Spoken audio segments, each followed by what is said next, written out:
Can we transition to the basketball court, Drew? Sure. All right. Let's get ready to bring in our next guest. Olivia Antilla.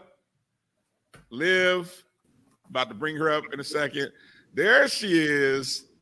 LivForHoops is where you can find her on X and YouTube. Liv, how you doing this afternoon? Happy holidays, Merry Christmas to you and your family. Yes, happy holidays. I'm good. How are you guys? I'm doing well. I hope my introduction wasn't like awkward or anything, wasn't crazy. No, not at all. Okay, all right. You know, I got to catch myself at times. I'm sorry.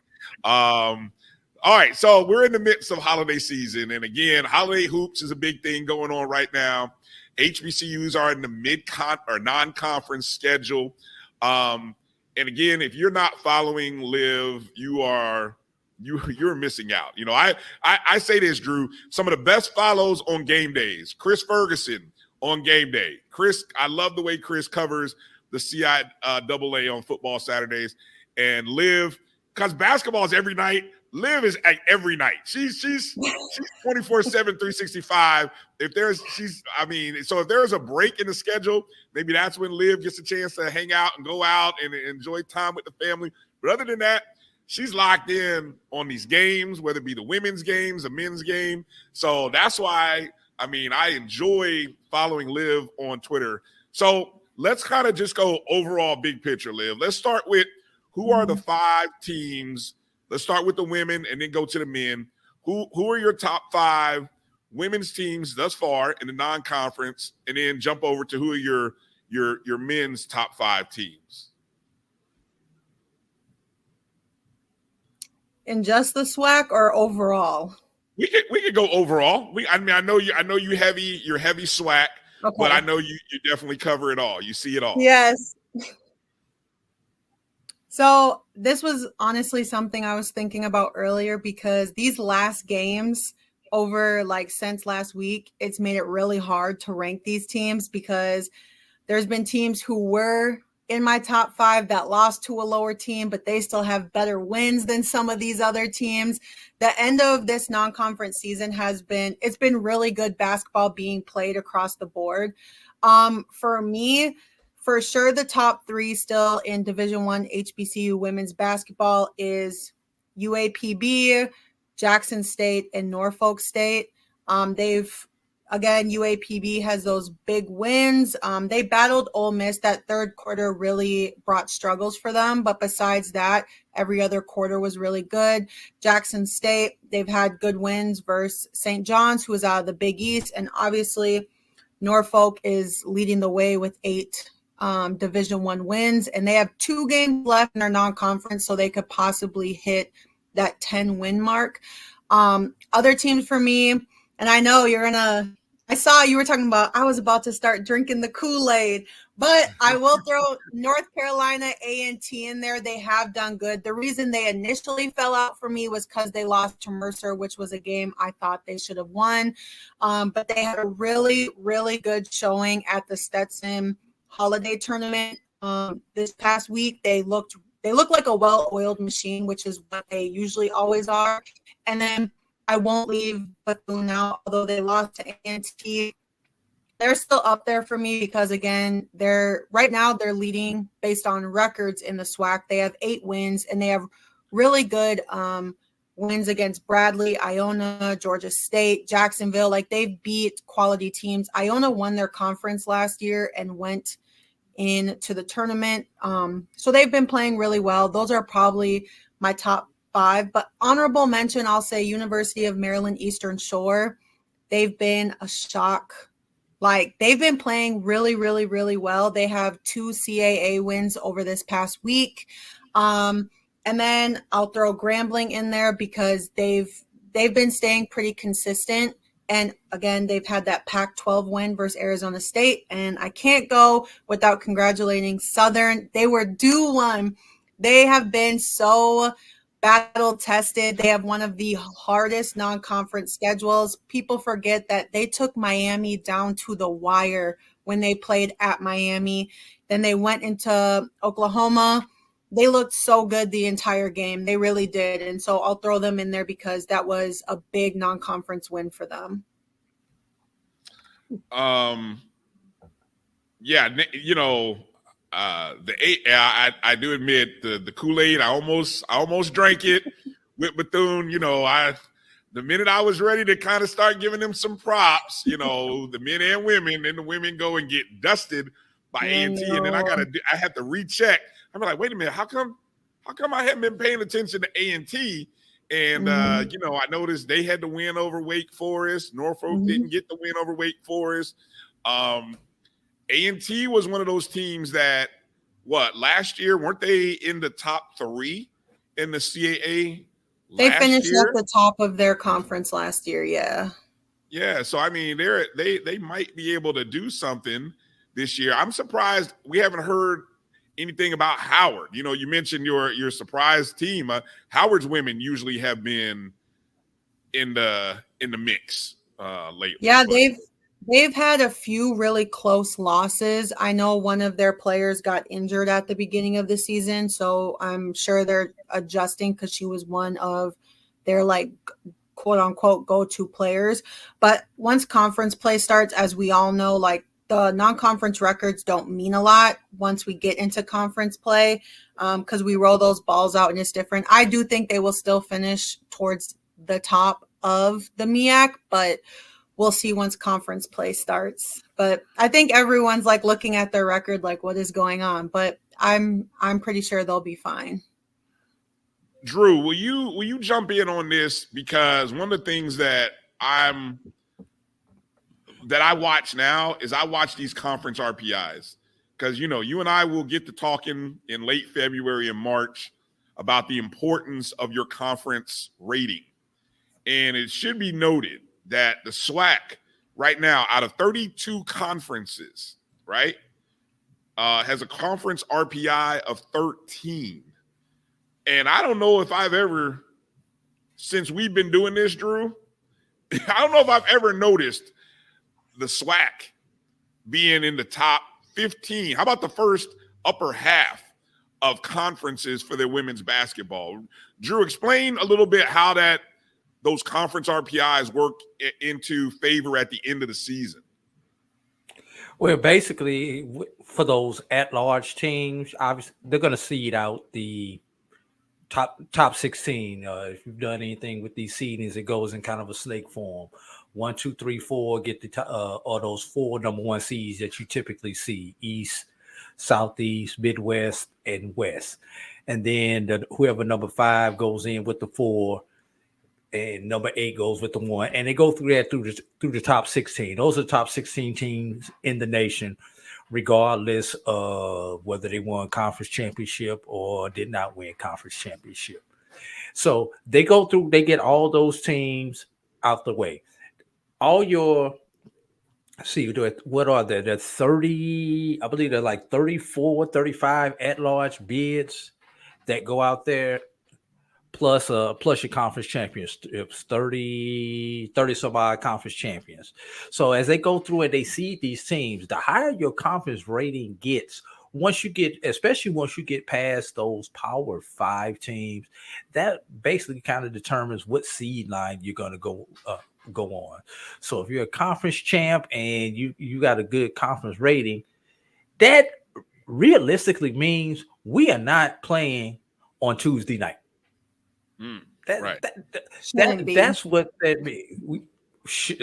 You're correct. We should not be playing on Tuesday night, because Tuesday night there's 16 games. So there are 68 teams in the tournament. So that's 64, 65, 66, 67, and 68. Those 4 teams play on Tuesday night. And then they have another game where the number 11 seeds play. So what's that? 11 times 4. So that's 44 through 48 would tend to play on that playing game on that Tuesday night also, so that they have some higher seeds. Now, I'm just going to throw something crazy out there. Wouldn't it be ironic if we had a rating high enough But we're not playing on Tuesday night in the 16 game, but wind up playing in the 11 game. Wouldn't that just be like the most don't do ironic that. thing Don't that do that. wouldn't that be the most ironic thing that could happen to us as HBCUs? Jesus, if that were to happen. But if that happens though, Drew and Liv, can we any chance the SWAC could maybe get 2 teams in? Like if the top 2 teams out of the SWAC do make it through the tournament, get to the championship game, could we all of a sudden maybe become a 2-bid league? Bryan, now you're wishful thinking. You are tripping. Wishful thinking, huh? Wishful thinking. Now we would very much so. Not buying, huh? All right. What would have to happen for something like that for us to get 2 teams in? Realistically, Bryan, we would have to have a SWAC team that is so dominant with P5 wins, which we have something with a P5 win, but we would have to have somebody when they're playing all those non-conference games pick up 4 or 5 Power 5 victories, and then that team in turn would have to lose in the tournament so that your automatic gets in, and then your at-large is a team that's highly rated. So the moment I start seeing a SWAC team receiving votes in the top 25, then or a MEAC team, then we can start talking about possibly getting the second team in the tournament. How about this scenario? I'm looking at statistics. I'm looking at net rating and quad 1 wins. Arkansas Pine Bluff, they're 1-2 in quad 1 games. Who was that 1 win against, Liv, that Arkansas Pine Bluff got? Arkansas. Okay. Yes. So that's a quad 1 win. But then Jackson State has a net ranking of 109. So let's just imagine Arkansas Pine Bluff and Jackson State running through the conference. I don't know, we'll talk about the likelihood of what that might look like. That's going to be tough. But let's just say they beat each other up, split wins and losses, and then just run through the rest of the league. At that point in time, that we might become a 2-bid league. I'm just saying. That'd be my scenario for it to happen. There's also one other thing that you have to factor in that, Bryan. Every other mid-major to lower major conference has to go according to chalk. That means that their conference champions has to turn around and win their conference tournament, because that's what hurts leagues like ours when we try to get that second team in. All it takes is that team that's supposed to get that automatic bid not getting that automatic bid, and then you have to find a way to sneak them in. So that's the other thing that would have to happen, Bryan. I'm sorry, Liv. I didn't mean to cut you off. No, you're fine. I was just going to say that scenario may work, but those 2 teams only play each other once. So I get what you're saying. I think in a few years that may be a possibility, but for this season, I think if someone said JSU and UAPB, a few games did slip away that I thought were very winnable and just like were single-digit losses. I think if we had more of those big wins under our belt, that could be possibly a conversation. But the SWAC no longer even has a team ranked in the mid-major top 25. So. All right. Well, you're just a hopeful person. Thank you. You know that means something. I do. I'm a glass half full, hopeful person. I get beat up in a lot of places for being hopeful and optimistic. But I appreciate that. Let's go over to the men. The men, obviously there have been a few big wins on the men's side as well. How about Southern? Mm-hmm. Look, shout out to Southern basketball, right? Southern University basketball, the men and women getting big wins against D1. What's your top 5 look like on the men's side? So for sure, for me, Norfolk still is number 1. They've been so consistent. I don't want to use the word disappointed because it's basketball, but I was disappointed that they left New York with 0 wins. And yes, the teams they played the teams they played were good, but to me, those were very winnable games for them, and they dropped both of them.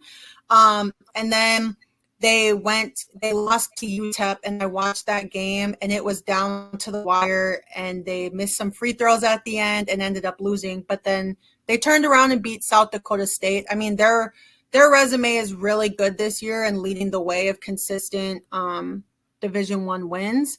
And then Tennessee State is up there for me as well. And there people really don't like talk about, but they're 7-6. They've gotten, this month though has been very bad for them. I will say that, but they've been playing pretty solid basketball. They have some really good players on the team. And then North Carolina Central, they just picked up that win against Longwood, who was ranked in the mid-major top 25. At that time, they only had one loss. Longwood was 12-1, and North Carolina Central beat them at home. That was a huge win for them. Obviously, Jackson State, I thought they have those two big wins, and then the showing at the HBCU Classic, they looked good. They came back against Howard, pulled out the win, and then they beat North Carolina A&T. I thought they looked good both games, and they're a team I'm really intrigued to see how they continue through conference play. And then Southern, beating a nationally ranked team, I don't care what month of the year it is, was so big. They were in the SEC, and then they've also been continuously winning since that game. They have really good momentum. They're building off of each other. They're another team, too, that has a really good guard. They have posts who can score. Those are really the teams. An honorable mention is going to be Delaware. They're a sleeper team. They're 6-9, so they have a losing record, but they've picked up some really good wins this season. Those are the teams that have stood out to me. But as I've been watching through these men's games, there is a lot of good teams. Like Howard is a good team, but they seem to not be able to pull games out at the end when it matters. And I said this earlier, the SWAC is really going to come down to which post player wants to be the most dominant, because every single team has a really elite scoring guard. And that's pretty much their go-to person is that guard. So it's going to come down to whose big man wants to be done. Recently ranked, they were the longest team within the ranking, and their women's team is still ranked in the mid-major top 25. So both of their teams, both men and women are doing so well to start this season. Drew, you got anything you want to jump in there and ask Liv? Yeah, Liv, I know you primarily focus on the Division Ones, especially the SWAC, but I kind of follow the Division Twos and the NAIAs also. But I'm just going to ask you a general question about schedule format. At the lower levels, we see that they begin their conference play. Some of them begin as early as November. A couple of conferences even begin before Thanksgiving on the lower levels, where on the Division I level, it seems like everybody waits until after Christmas and then tries to cram in 16, 18, 20 games within those 8 weeks after Christmas. And then as a former player, what do you say about that type of schedule? Would you prefer that the schedule be kind of spread out where you can kind of get a couple conference games in, play a couple of non-conferences before you get into the beat of the schedule? Or do you like the fact that you're almost literally playing every other day, 3 games a week once you come back from Christmas break? I mean, personally, I liked playing twice a week, but that was just me because I loved playing. I understand the format because coaches want to be it's like you want to be playing good basketball come conference time and then great basketball come March. So I feel that format would never change, because if someone plays someone earlier and then they slip up and they lose, they're going to be like, man, we should have waited till February to put them on the schedule. But yeah, like for instance, the CIA, most of them have played 3 to 4 conference games already. Same thing with the SIAC. Yeah. So I understand that format. I think, with the traveling that comes in conference and then you're hosting at home, I understand why it's that way. Teams, I really think it comes down to teams just want to be playing the best basketball. And then most other Division I, like schools, they follow that format as well. So when we're playing these money games, people don't want to be like playing a random team in the middle of March or February when they're like getting ready for the Big Ten tournament and then slip up and have a loss at the end of the season or something like that. Yeah, and for those who are not familiar with that format on the Division II, most of the time you played your cross divisional games in November and December, and then you stay within division once you come back in January. And like you say, that reduces the travel, so you're only playing your side usually when you come back. And I've coached both ways when I was coaching, where we had the schedule starting early and then the schedule starting, January, and trying to cram everything in. So I've seen it both ways. Go ahead, Brian. I saw you give a shout out to our guy, Coach Chris Wright in Langston, who are currently ranked number 2 in the nation. Number 2 in the nation. Yes. And last year, one of my friends is a coach on that coaching staff. So I was very in tune with Langston basketball last year, and they were nationally ranked almost the entire year last year. He has turned that program into one of the best NAI programs in the nation. And to be honest, I threw it out there. I said I would love for a D1 HBCU team to throw Langston on their schedule next year, because that would not be a walk in the park. And it'd be a bad day for somebody. I added schools. I added schools. I was like, if you claim you're as good as you are, throw them on your schedule. And Coach Chris Wright was like, we got 2 open slots. Who's trying to add us in? Coach Chris Wright trying to interview for a job with that if he gets that dub. That's what that is. Hey, what hasn't he done? We've been following Coach Wright for about 4 or 5 years, Drew. And I mean, the man can coach, he can recruit. Like you said, what he's doing at Langston is big time. Big time. No, he was at Talladega. And they're still currently. Yep. And he brought a few of his players and assistants down there to Langston with him. And they have a well-oiled machine. I know they hit the portal for this recruiting class, and they get high major, like mid-major D1 dudes, D2 dudes who are the best players on their team to come play for them. So it's definitely like they can play for real, and they're still undefeated. I'm excited to see how they progress, because last year they did drop the first game when it came to the national tournament. But they're playing well right now. And also, since we're talking about undefeated teams, Benedict men's basketball team at D2, they're still undefeated now on their break, and they're nationally ranked at number 8 right now. Well, they're up to 8 now. It was 12 last week. Up to 8. What is in the water on that side of the street with Benedict that's not in the water when you go across the street to Allen? I just want to know, because you're wrong for that, Drew. You're wrong for that. Well, let's think about it. Your football team went through the regular season undefeated, and now your basketball team has come undefeated.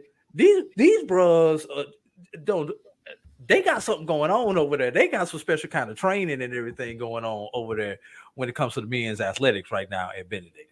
I'm just saying, Coach Washington, I don't know what you're doing over there, but keep on administrating the way you administrate. I'm gonna leave it right there. Any women's teams that have caught your eye on the Division II or NAIA level? Yep. So Virginia State, they've been off to a great start. They're 10-1 right now and 3-1 in conference. They just lost a game 2 games ago, but they're actually number 19 nationally ranked. So we have teams at every level that have either at the D1 level, we have had 2 teams touch the mid-major top 25. We have D2 teams ranked. We have an NAIA team ranked. And also Fayetteville State right now, they're off to a great start. They're 9-1. Overall, they're 3-0 in conference. And there's at the D2 level, especially in the CIAA, there's really, really good basketball being played right now. And I know I can do a better job. I get so caught up in everything, but there's really good basketball. And also, last one, Florida Memorial last night played Florida Gulf Coast. They took them into overtime, and they only lost by 3, and that's because FGCU got off a 3 at the last second.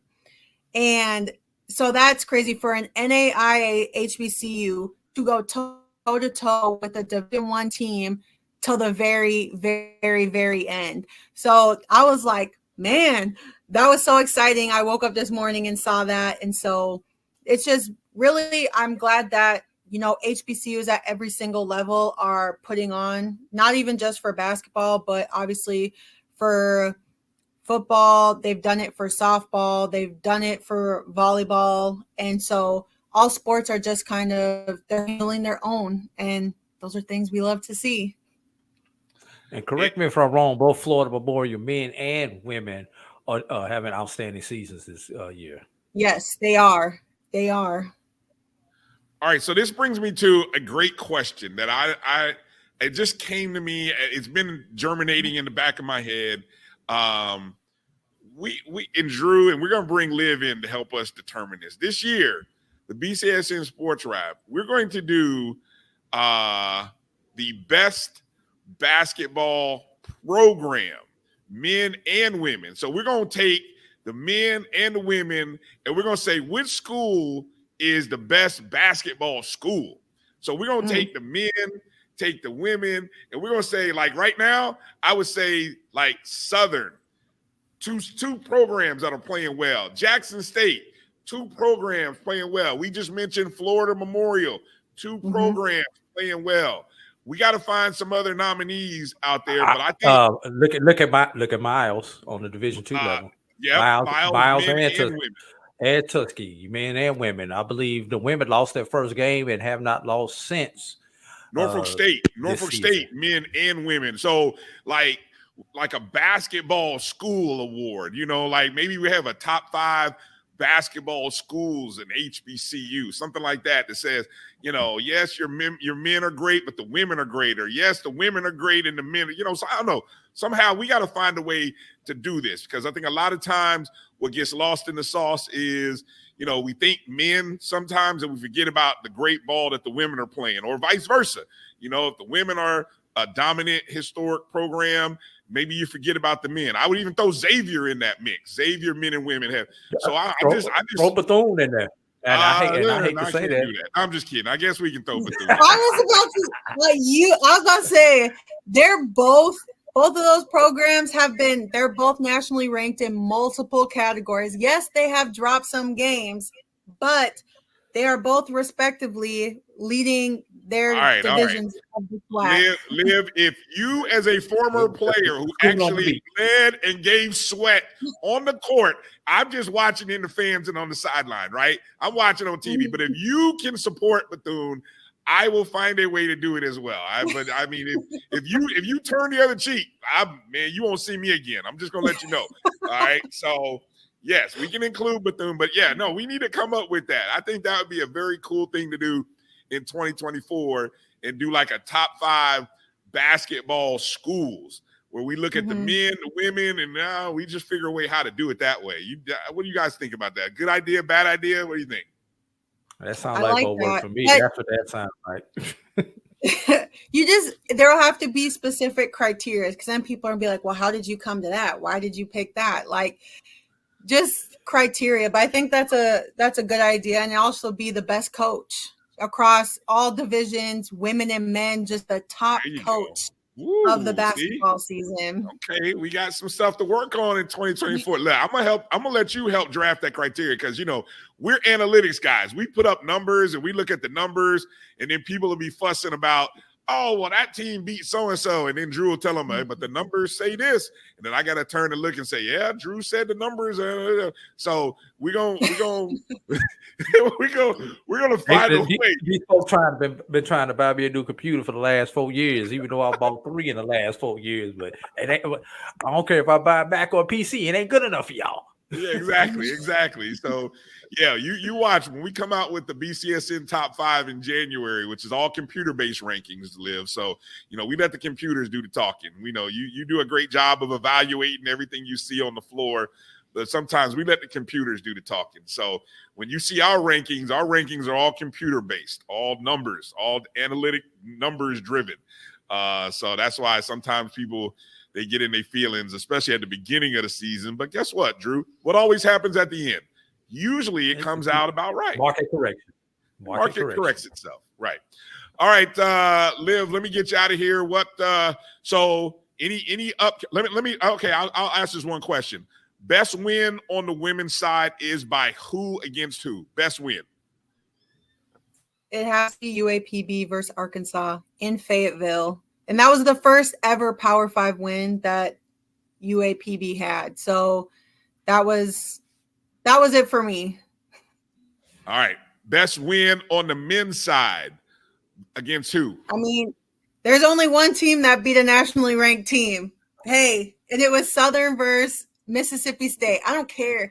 People can say whatever they want. They beat a nationally ranked team, not a mid-major top 25 team.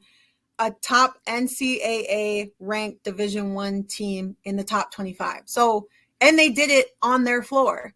So for me, that was the best win so far this season, but there's still a few games left. Most teams play 1 or 2 games, and Norfolk, I know they go to Tennessee. There's still a few ones on there where there could be some big W's before December's over.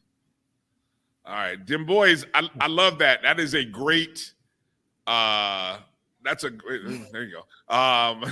Like it went pitch black in here. Great suggestion. Live versus the computer. That's new segment. Live versus the computer. There we go. There we go, Drew. We'll see. There we go. We're gonna add some fire to this one. Live versus the computer. All right, Liv, give a shout out. Let people know where they can follow you, where they can support all the good stuff. Okay, 1 second. Yes, I know JSU beat Missouri, but Missouri was not nationally ranked. They were both SEC teams, and one was nationally ranked and the other was not. Was that a good win? Of course it was. But come on now. It was a great win, though. It was. I always respect basketball because they've been putting on, but I just had to say that because I saw the comment. But you can follow me on Twitter at LivForHoops.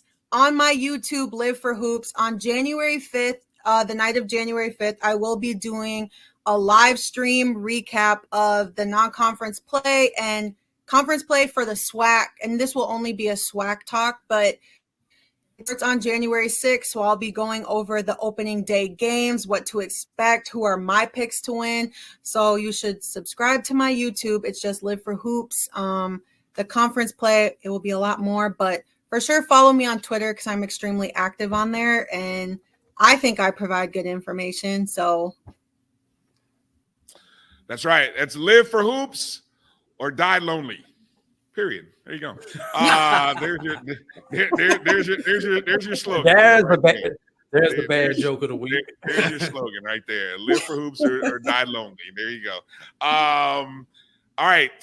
Yes, Roy asked. I already talked to Liv. I know Liv is down to do some games. We just got to get her. We just got to get her on a flight out of Minneapolis. You know, it's about to be cold, so she'll be ready to get out of Minneapolis pretty soon. So